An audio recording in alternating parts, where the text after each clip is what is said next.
Et à présent, Camto, notre président, va donc venir parler à son peuple. Ladies and gentlemen, that moment has come. Professor Maurice Kamto, our president, will be speaking to his people. Welcome.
Merci.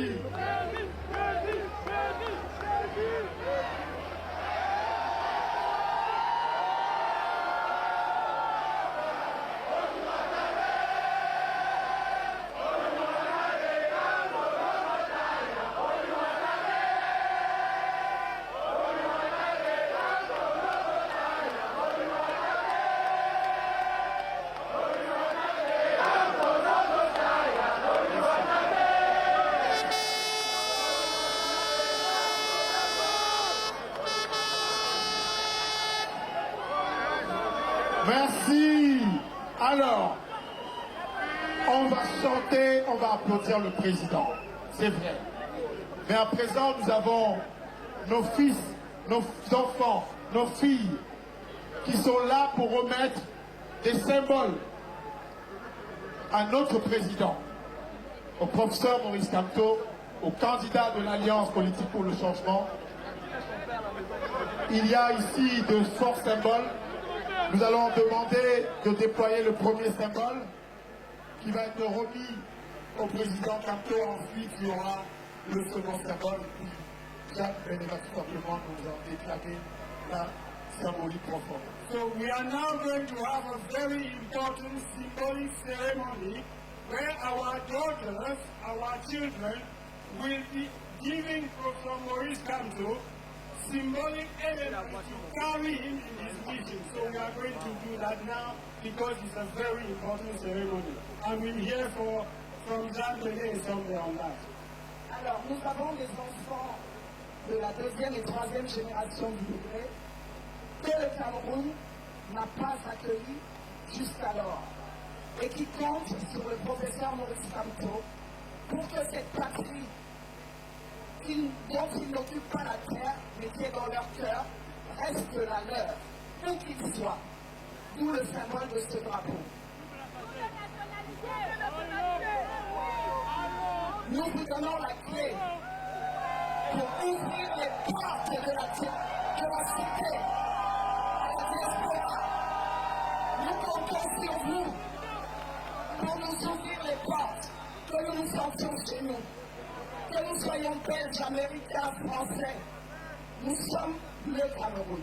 Merci.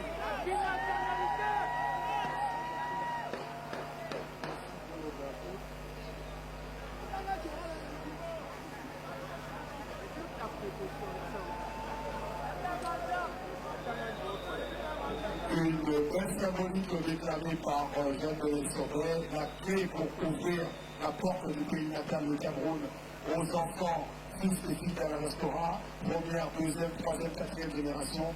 C'est le sens et la symbolique qui a été évoquée tout à l'heure par Jean-Denis Sauvé. Le président Maurice Kamto qui déplie le drapeau et qui remet cette symbolique et qui remercie chaleureusement nos enfants. Monsieur le Président, à vous. Bonsoir Maurice Kamto. Est-ce que le Cameroun est là? Est-ce que le Cameroun m'entend? Est-ce que l'Afrique est là? Alors, je suis prêt. Je suis prêt. Et comme un Africain profondément enraciné, nous savons, lorsque vous allez de votre village à un village et que vous êtes accueillis avec bienveillance, vous faites savoir votre satisfaction. Alors je voudrais dire aux autorités de ce pays, et en particulier de cette ville, combien nous sommes reconnaissants de l'accueil qui nous réserve à cette place exceptionnelle de la République qui marque leur histoire et qui peut-être est le début de la nôtre jusqu'au pouvoir de l'homme.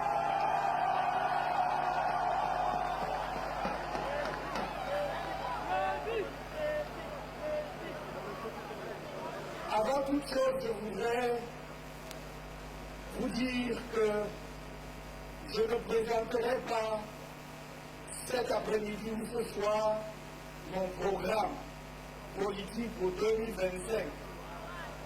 Je réserve ce privilège aux Camerounais qui sont sur le territoire du Cameroun pour une raison simple.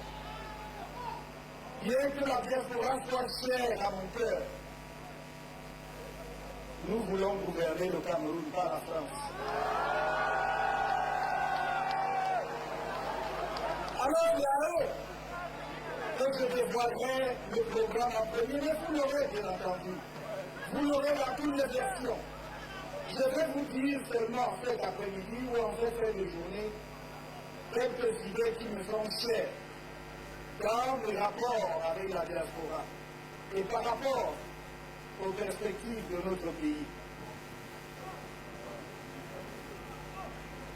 Quelle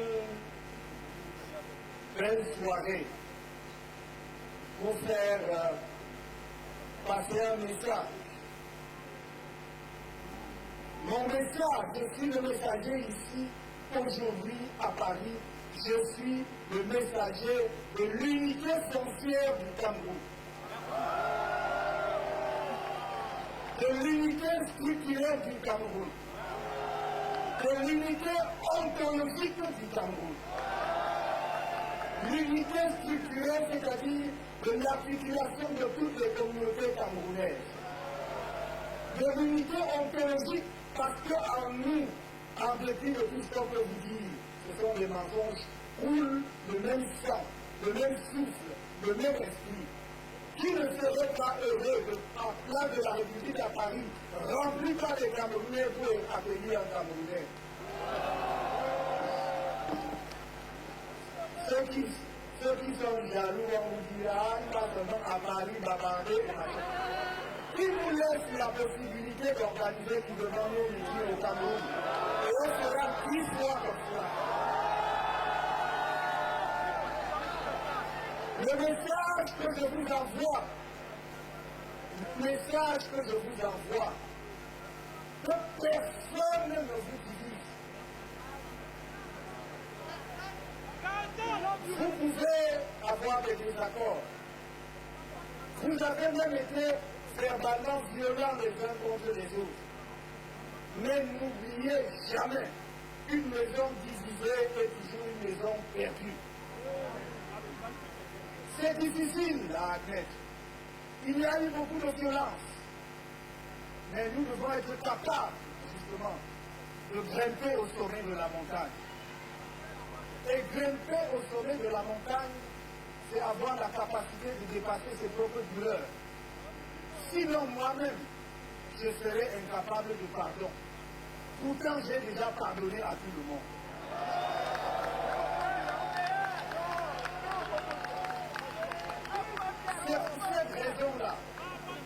C'est pour cette raison-là que j'ai dit avant 2018, que j'ai répété en 2018, que j'ai dit en 2020 et que je répète devant vous ce soir, que moi, quand vous m'aurez fait l'honneur, l'insigne honneur, la confiance de nos confrères de notre pays, vous pouvez être sûr, rien n'arrivera à M. Biya et sa famille. Rien. Je m'en porte garant.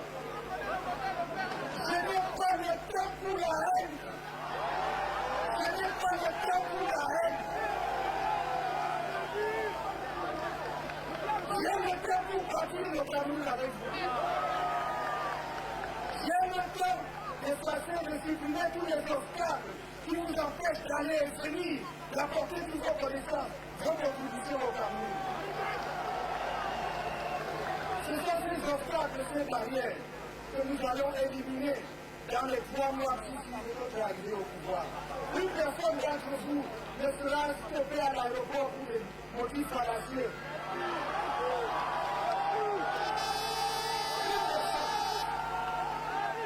Et j'ai dit, je le redis, nous allons établir non seulement la binationalité, mais la plurinationalité.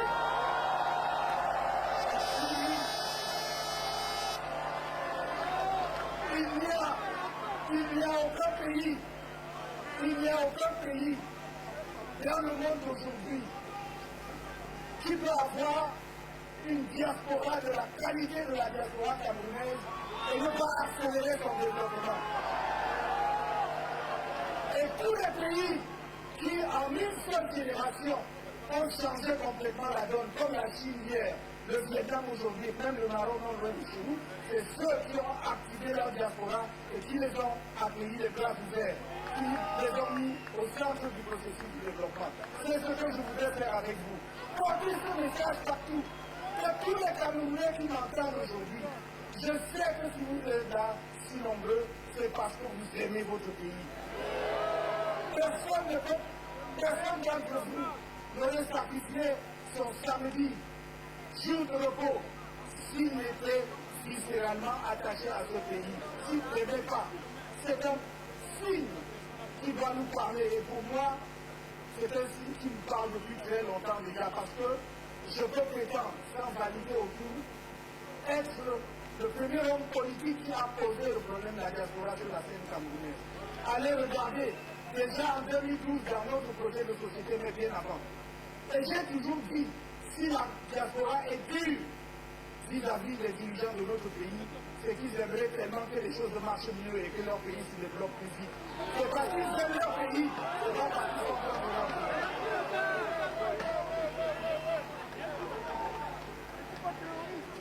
Mon message de cet après-midi, en ce qui concerne la marche des affaires de notre pays, c'est de vous dire, ne vous laissez pas distraire.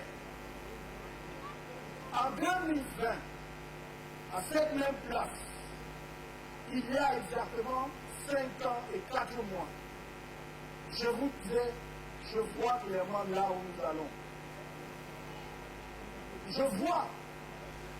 Et on y est arrivé, 2025, c'est la gare. 2025, c'est la gare. Mais c'est la bataille. C'est la bataille de tout le monde. C'est la bataille du peuple camerounais. On a raison de dire, ça ne peut pas être la bataille d'un parti politique seul.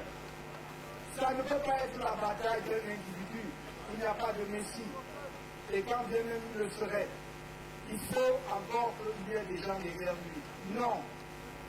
La bataille de cette année, qui est la mère des batailles politiques depuis l'histoire politique du Cameroun, cette bataille est celle du peuple camerounais tout entier. Depuis une dizaine d'années, je vous montre méthodiquement pourquoi vous devez être prêts à vous battre. Je vous ai montré comment les lois du Cameroun sont bafouées, piétinées. Regardez, écoutez à nouveau mon message de 2020. Je parlais déjà du piétinement de la loi. En 2025, je vous parle du piétinement de la loi. Je vous parle d'un pays où il y a délit de justice, où même la plus haute juridiction politique du pays, c'est-à-dire le Conseil constitutionnel, a désigné une juridiction compétente dans une procédure, et la juridiction en question a dit « je ne suis pas compétent ». Je vous parle d'un pays où nous demandons depuis plus d'un an à ce que l'organe électoral, qui est, de par la loi, un organe indépendant, affiche la liste électorale nationale, c'est-à-dire le corps électoral. Et nous n'avons pas obtenu de réponse à ce jour. Je vous parle d'un pays où ce même organe électoral s'est organisé pour bloquer le corps électoral au Cameroun autour de 7 millions et de 7 millions 600 000 depuis 10 ans, depuis 2012. Depuis 2012. Le résultat en 2024, on a dit qu'on a atteint 8 millions 211 000. Et donc après on nous a dit qu'on a fait le toilettage parce qu'il y avait des gens dont on ne retrouvait pas les empreintes digitales. Je ne sais pas sur quel chantier ils travaillent, ni dans quelle plantation, et on a ramené le corps électoral en dessous de 8 millions. On a enlevé 211 000, sans nous dire comment. Voilà la réalité du Cameroun aujourd'hui. Je ne suis pas dupe quand je plaide auprès de vous et auprès de tout le peuple camerounais pour le pardon.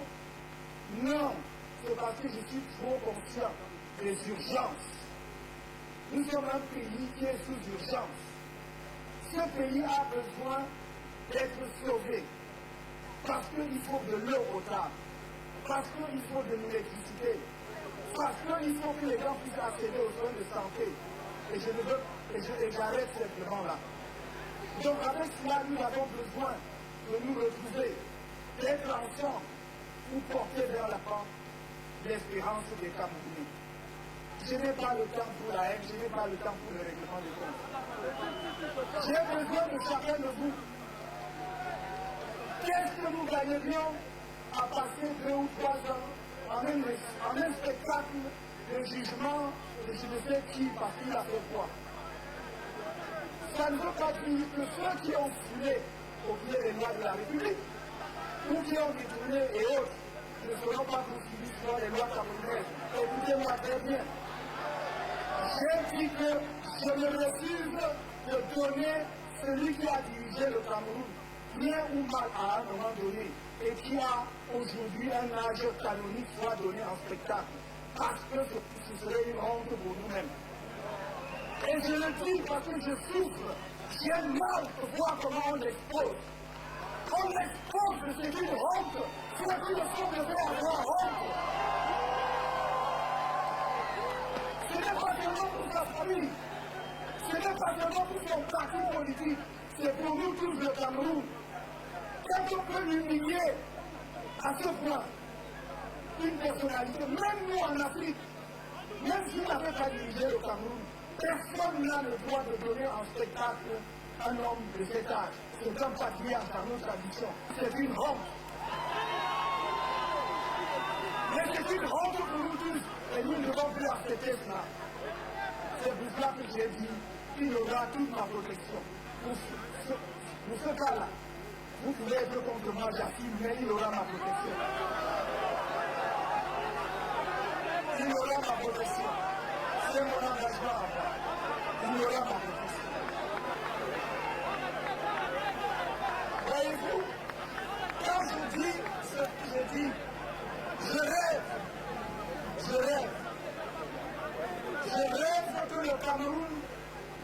surprenne le monde entier en octobre prochain, en rendant possible une alternance pacifique par les urnes.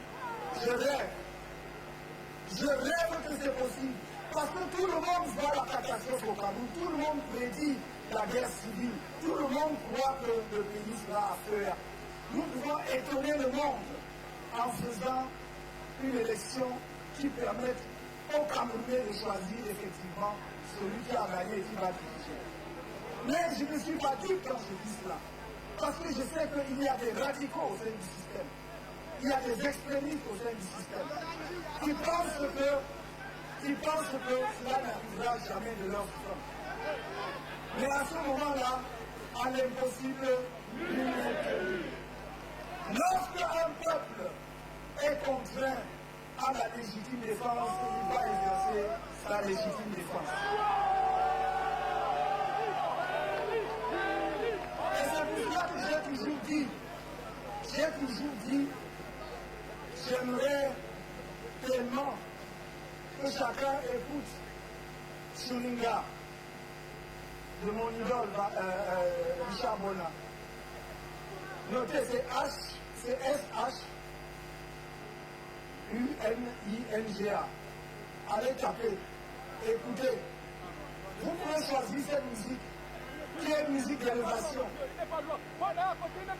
Mais vous pouvez aussi choisir une musique saccadée. Hein? Vous pouvez aussi choisir une musique saccadée. On danse en gratitude. C'est à nous de choisir. Et j'ai dit, on dansera sur la musique que les autres vont mettre. Nous aussi on fait danser. Toutes les musiques on va danser. Le Cameroun, c'est notre pays à nous tous. Vous avez vu que je n'ai pas perdu le temps sur la question de savoir si je serai candidat ou pas. Parce que c'est un faux problème. On perd le temps avec ça. Donc, il n'y a aucun obstacle juridique, je dis bien aucun, à ma candidature à la prochaine élection présidentielle.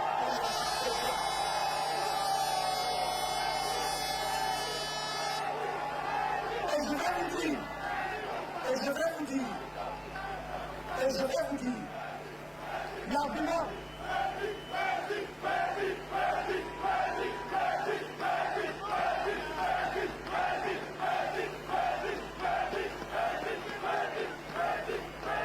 Merci.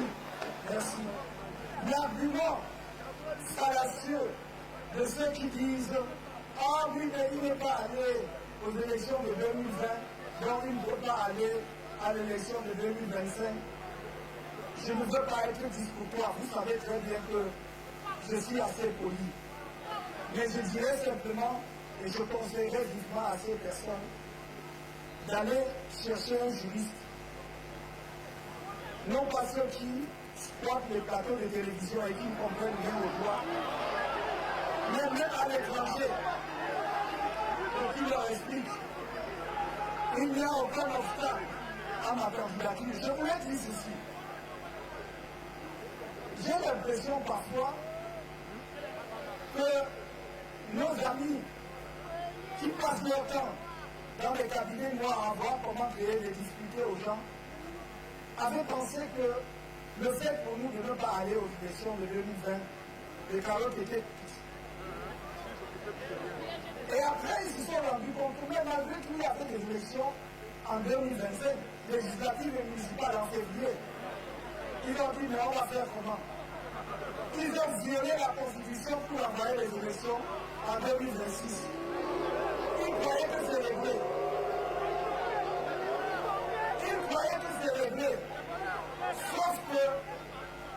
Sauf que, comme l'ont montré d'excellents juristes par ailleurs, la combinaison de l'article 121 et des dispositions de l'article 15 alinéa 3 de la Constitution rendent possible ma candidature.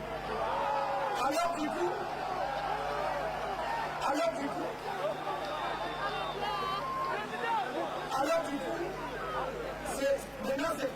c'est comme une folie. Même ceux qui avaient fait des études, y compris en venant ici, ils ont brûlé leur thèse, ils ont tout déchiré pour aller au quartier. Maintenant, c'est le pouvoir du quartier qui sont sur le plateau de bénéficiaires. Je me demande, parce que c'est un problème sérieux pour l'éducation de nos enfants, parce que je me demande ce qu'ils enseignent maintenant dans les amphithéâtres. Qu'est-ce qu'ils enseignent à nos enfants dans les amphithéâtres? Voilà le problème aujourd'hui. Voyez un pays où on a tout déconstruit. On a tout déconstruit. Au Cameroun, il n'y a plus de repères. Dites-moi, est-ce qu'il y a encore de repères? Les enfants grandissent ensemble disent j'aimerais être comme. Non, on a tout détruit. Parce qu'il faut que survive une seule image, un seul individu. Mais ils se sont trompés. Je crois qu'après 43 ans, ça a mis le temps que ça a mis. Et c'est fini maintenant. Et à nos peuples, nous disons, c'est fini. Alors, me vient une petite chanson. Cameroun 2025, changement. Cameroun 2025. Cameroun 2025. Changement. Cameroun 2025. Changement. 2025. La Godwin. Changement.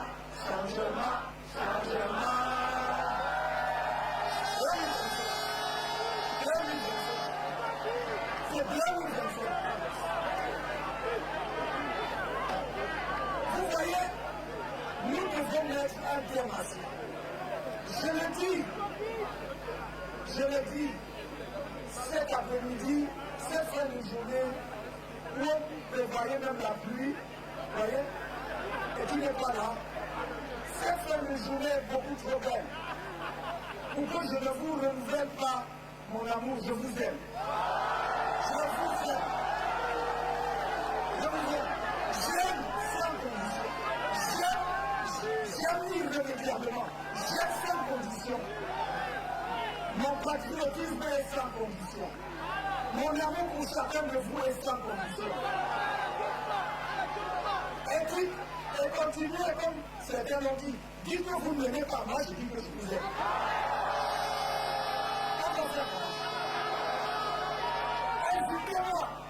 Insultez-moi, ça ne change rien. Ça ne change rien. Je voudrais que vous compreniez une chose. Comme chacun de nous se sera un peu débarrassé de ce qu'on lui fout dans la tête, pour dire, mais au fond, quand on dit qu'il n'y a pas d'électricité là, est-ce que bon, quand je dis que oui, voilà, tout va bien, il n'y a pas d'électricité chez le voisin et il y en a chez moi? Non? Est-ce qu'il y a de l'eau chez le voisin? Il n'y a pas d'eau chez le voisin, il y a chez moi? Non? Quand nous disons, voici un pays où un de nos compatriotes a été dépêché il y a 2 ans, son corps est encore à la mort. Le reste de sa vie est encore à la mort. Est-ce que ce qu'il a fait d'un individu? Est-ce qu'on est comme pour quelqu'un? Est-ce que c'est normal que ça se passe ici? Où est ma finesse de vous? Où est-il? Et je ne parle même pas des autres. Mon camarade Pascal Zambo est en prison. Sa femme a été assassinée depuis 1 an. Son corps est à la mort, on n'a toujours pas dit qu'il a fait. Au contraire, on a attrapé, on a arrêté son fils pour dire que c'est lui, il est en prison. C'est ça que nous voulons. C'est pour cela que je vous dis, écoutez-moi très bien, mes chers amis, mes chers frères et sœurs. Ma mission première sur la scène politique du Cameroun, c'est de rassembler, c'est d'unir les Camerounais, c'est de les souder, parce qu'avec eux, je suis sûr à la victoire. C'est comme ça que ça va se passer. C'est de les souder. On nous a trop divisés et on nous a perdu 40 ans.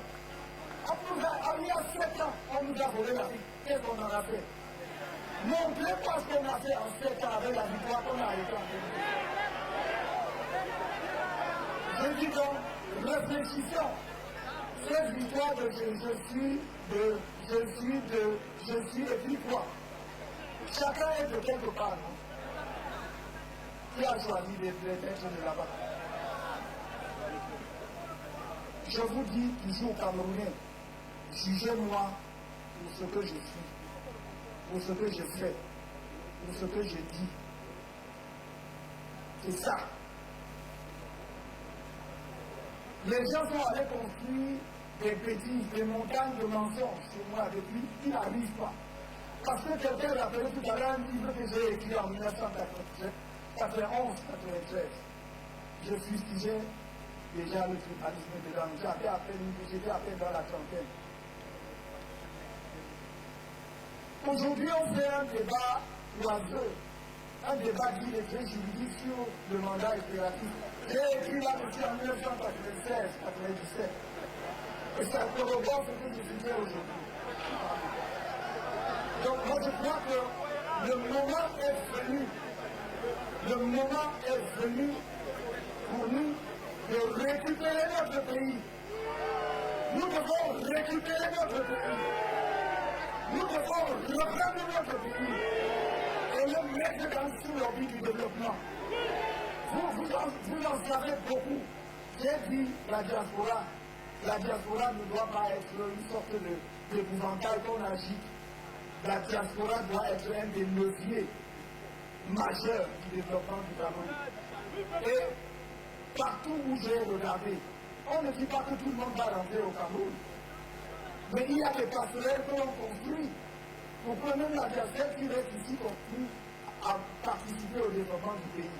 Que ceux qui veulent rentrer rentrent, parce qu'on créera les conditions optimales pour que, quand ils viennent, vous voyez, vous souffrez ici, vous épargnez de l'argent. Le jour où vous rentrez, vous voulez construire par exemple une usine.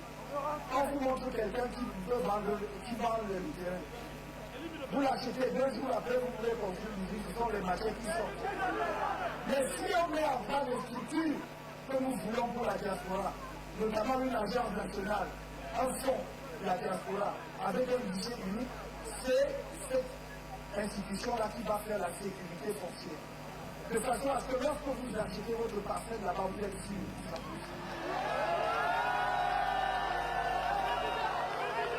Je vois le gouvernement du Cameroun veut lever 200 milliards. Il n'y a pas longtemps, ils sont venus sur le marché des eurobonds. Ils ont emprunté de l'argent à 10,75%. Pour un État, c'est un taux usuel. Parce qu'à la même époque, la Côte d'Ivoire et le Bénin empruntaient autour de 6%, frère et demi 6%. Ça, c'est notre pays. Ce sont des réalités, ce sont des chiffres que je vous donne et je peux multiplier. Donc, quand on dit que le pays ne se porte pas bien, ce n'est pas comme si quelqu'un inventait quelque chose. Je ne sais même pas ce qu'on a injecté dans le cerveau de certains de nos compatriotes pour qu'ils continuent à dire des bêtises.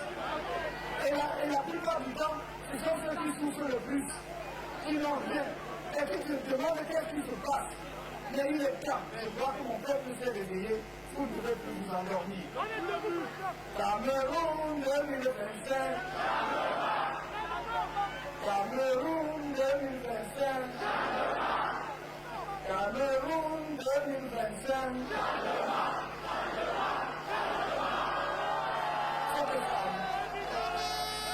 Et je voudrais, pour terminer,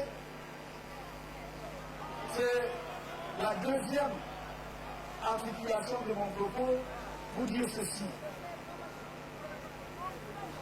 J'entends souvent, et j'ai entendu en particulier, en 2024, les Camerounais disent le Sénégal nous parle. Mais le Sénégal nous parle, mais nous ne comprenons pas ce que nous dit le Sénégal.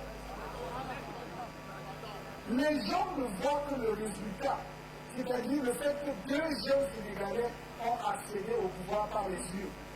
Mais ils oublient toute la bataille qui a eu lieu, la lutte politique qui a eu lieu et qui a abouti à ce résultat.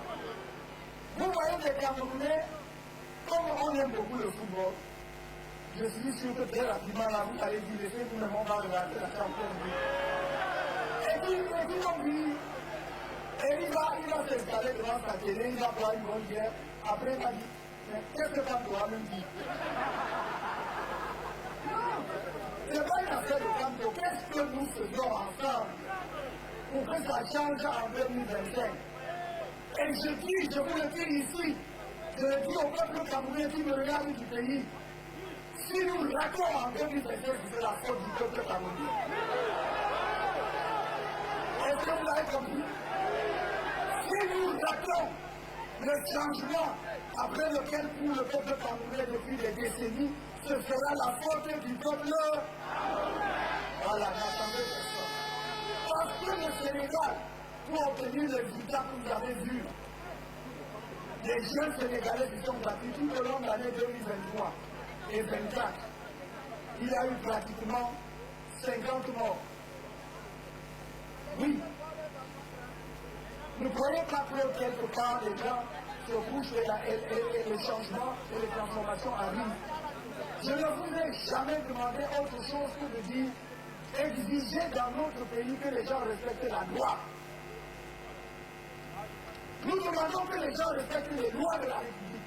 En plus, ce sont des lois qu'eux-mêmes ont votées. Ils ont fait voter à l'Assemblée. Et c'est un leur, ils nous trompent, mais ils ne respectent pas. Quand on respecte les lois du Cameroun et vous-même vous verrez les résultats, on n'aura pas besoin qu'un seul Camerounais comme une boule de sang se verse. Mais je dis encore une fois, il ne faut pas prendre le peuple camerounais pour acquis.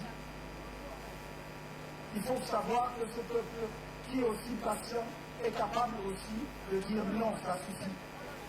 Et j'aime tellement mon pays, vous dire, je souhaite de tout mon cœur qu'on ne passe pas par la case de la violence. C'est même pour les mêmes raisons, mes chers amis, que j'ai toujours dit que la crise anglophone devrait être résolue autour d'une table de négociation, des négociations inclusives. Il y a des gens qui ont testé les théories, les grandes théories universitaires pour montrer deux phrases qu'ils ont apprises à l'école. Que l'État a le monopole de la violence légitime. Si on lui demande même ce que ça veut dire, l'État a le monopole de la violence légitime. L'État n'a-t-il pas un devoir de protection des citoyens? C'est son premier devoir. C'est le premier devoir de l'État, protéger les citoyens. Et donc, j'ai toujours préconisé. Et c'est pour cela que mon message, je le réitère aujourd'hui, en direction de tous les Camerounais, en particulier de nos frères et sœurs des régions du Nord-Ouest et du Sud-Ouest. 2025 est une fenêtre d'opportunité pour un règlement politique de la crise anglophone. Un règlement politique profond où on va discuter avec tous les acteurs, où on va libérer les prisonniers politiques et où nous allons discuter des problèmes profonds, y compris la forme de l'État. J'ai toujours dit que la sécession n'est pas une option. Il faut donc que ce soit clair, mon discours doit être clair là-dessus. La sécession n'est pas une option. Mais les discussions internes entre filles et fils d'un même peuple pour trouver les meilleures institutions qui garantissent l'autonomie, la liberté et les contributions des uns et des autres doivent pouvoir être menées. C'est ce en quoi je m'engage.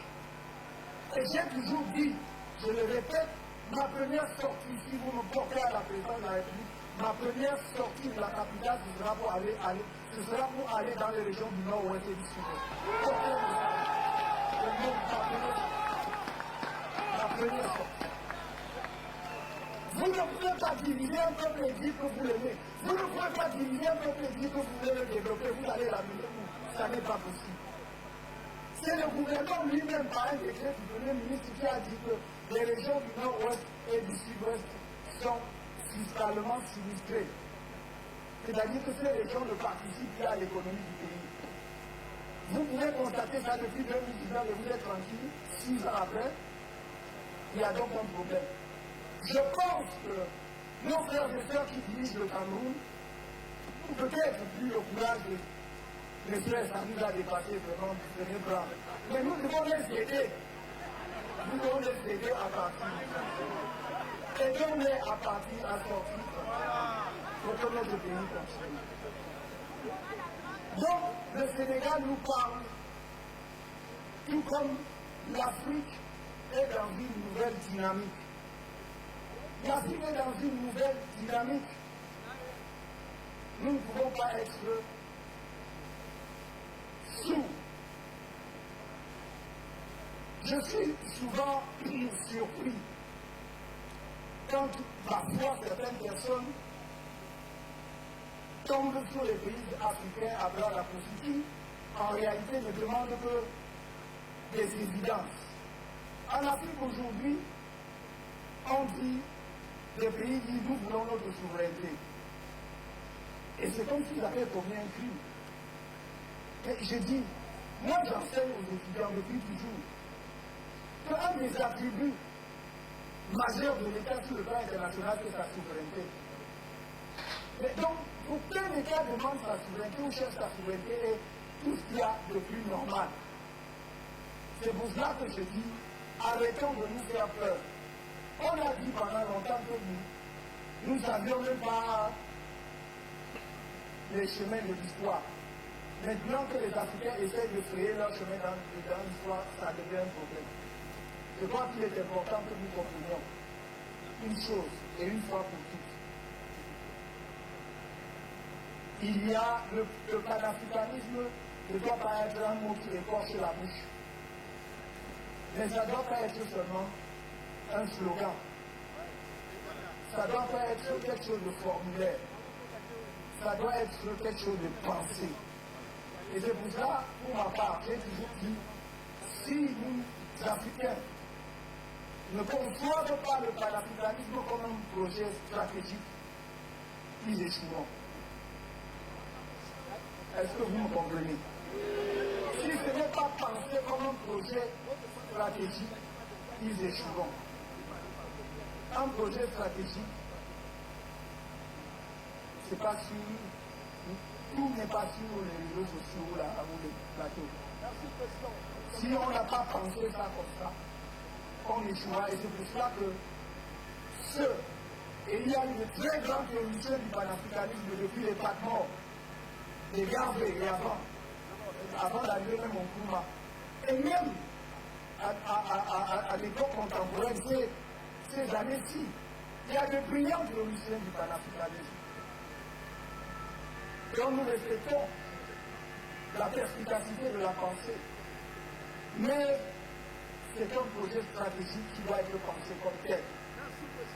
Et c'est pour cela que moi qui suis profondément pragmatique, j'ai toujours dit, si vous pensez que vous allez vous laisser lever un jour ou un soir, vous le trouvez à Addis Abeba, et les 54 États africains font une résolution pour dire nous sommes devenus un État fédéral, vous êtes trompés, ça n'arrivera pas. Je regrette, je voudrais que l'histoire me donne tort. Mais toute l'analyse que je fais de l'histoire me montre que ça n'arrivera pas. Parce qu'il y a des contradictions internes en Afrique même qui empêchent justement que les choses se passent de cette façon. Et alors qu'est-ce qu'on fait dans ce cas? On commence là où c'est possible. Et c'est ce que quelques États ont compris. Et c'est pourquoi je vous dis, soutenez les peuples de l'AES comme vous le faites.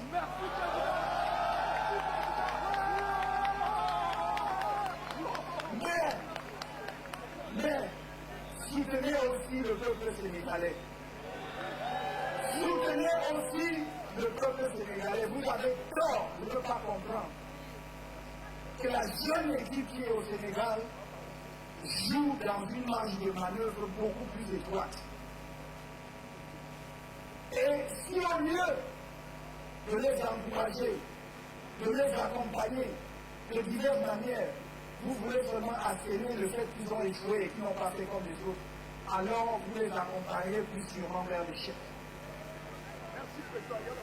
Soutenez le peuple sénégalais. Soutenez tous les peuples africains qui font un pas dans la bonne direction. tous les peuples africains qui font un pas dans la bonne direction. C'est-à-dire qui pensent à leur peuple, qui pensent que nous avons droit à la dignité, qui pensent que nous avons droit à la respectabilité, que nous ne sommes pas des sous-hommes, que nous méritons aussi le développement, et que par conséquent, chaque fois que nous prenons des décisions, les intérêts fondamentaux de nos pays doivent prévaloir.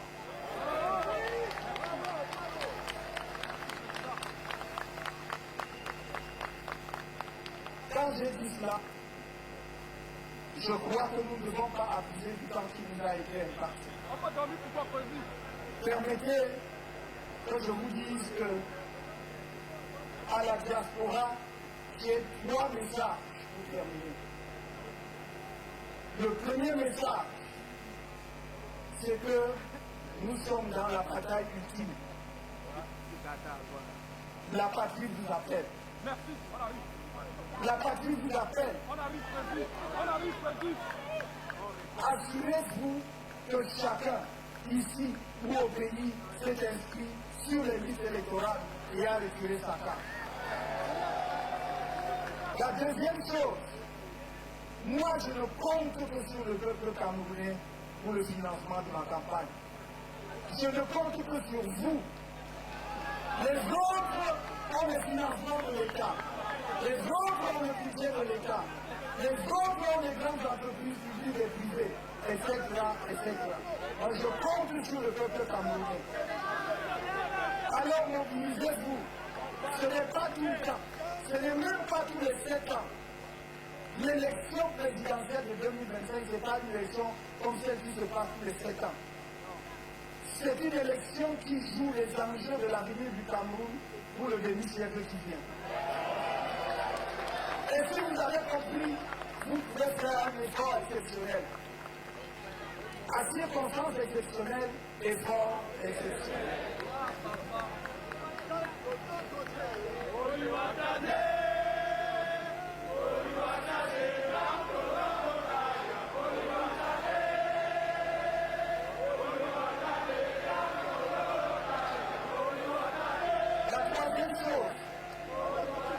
La troisième chose qui est extrêmement importante, j'ai besoin de vous au Cameroun pour les élections.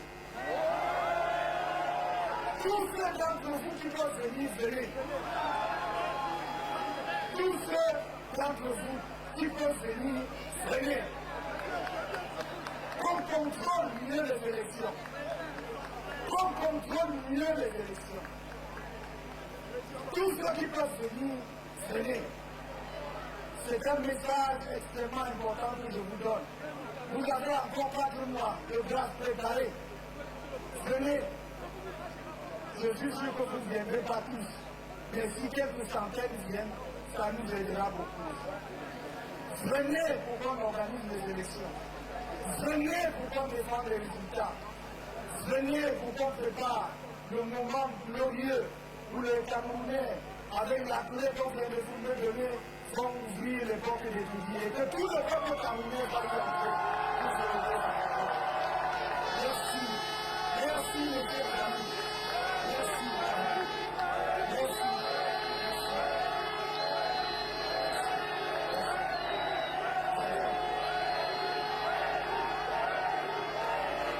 Je voudrais un dernier chant, un dernier tour de chant.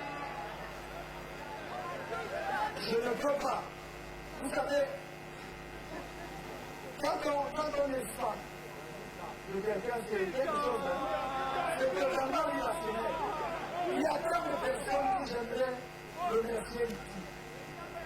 Mais je dis, Richard Bonati ne sait pas ce que tu as fait aujourd'hui.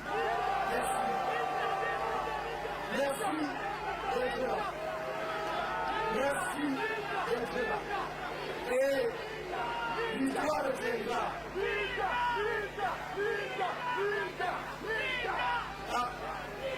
On fait un dernier tour de chant. Cameroun, U25, Cameroun, Cameroun 2025.